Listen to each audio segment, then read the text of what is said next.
Nintendo is one of the most iconic and innovative video game companies in the world. Known globally for developing games that allow family members to bond over entertainment, the company did not immediately start by selling video games. Instead, they made Hanafuda cards, which were Western-inspired playing cards with symbols of Japanese culture printed on them.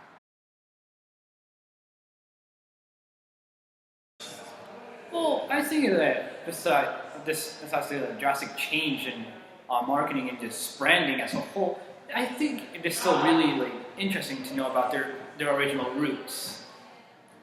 Originally named Nintendo Koppai, the small business was based in Kyoto and started by Fusujiro Yamauchi.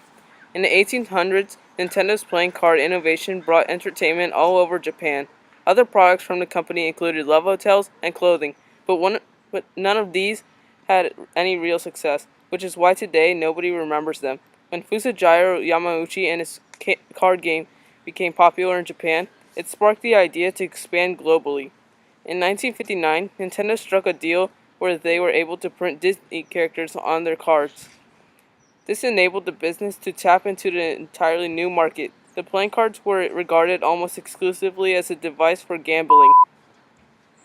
With new, much younger target audience, Nintendo created books that explained new games that could be played with these cards. The tie-in was hugely successful, and over 600,000 packs were sold in the first year alone. In addition, the success of the new venture resulted of the company deciding to go public in 1962. In 1963, when cards became more or less boring to people, Nintendo's team came out with an innovation that nonetheless gave excitement.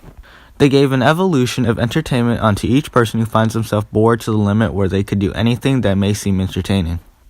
By this era of Nintendo skipping from card games to video game development, they had the plan to develop the laser clay shooting system, which rivaled bowling in Japan.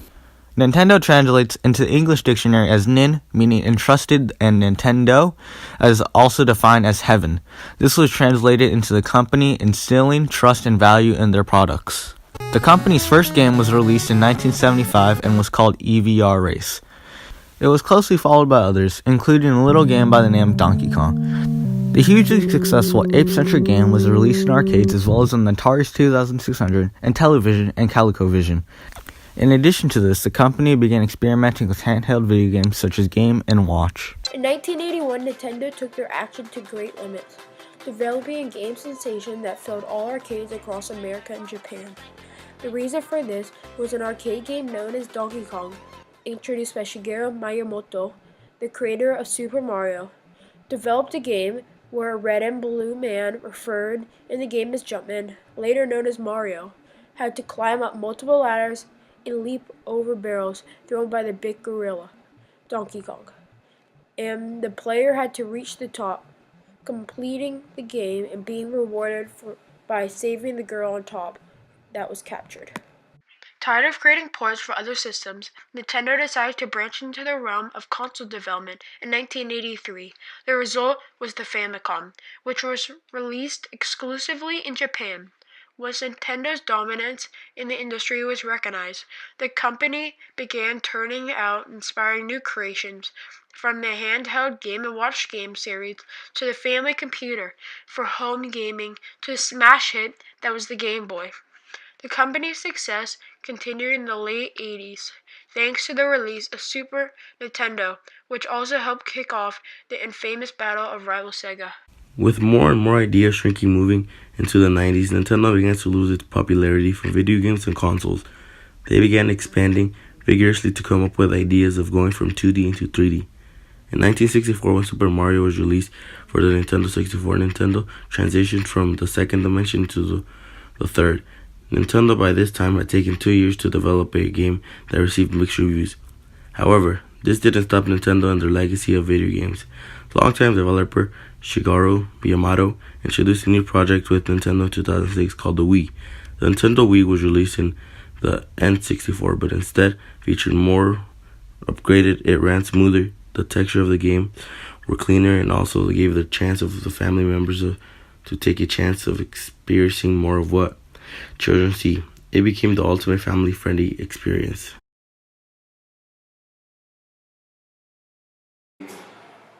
I think they're very much for the family kind of based gaming. Like, yes, they're good competitors for some competitive games and AAA titling as well. But I think their main focus is the friendly, like family fun kind of games that you can play with a lot of party games or even friends, such as with the Smash Brothers franchise or the Mario Party franchise.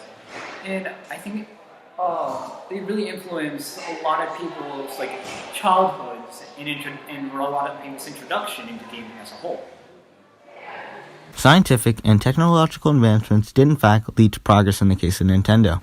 Fusajiro Yamauchi created the Nintendo Entertainment System, which pushed other competitors to develop options to rival the NES.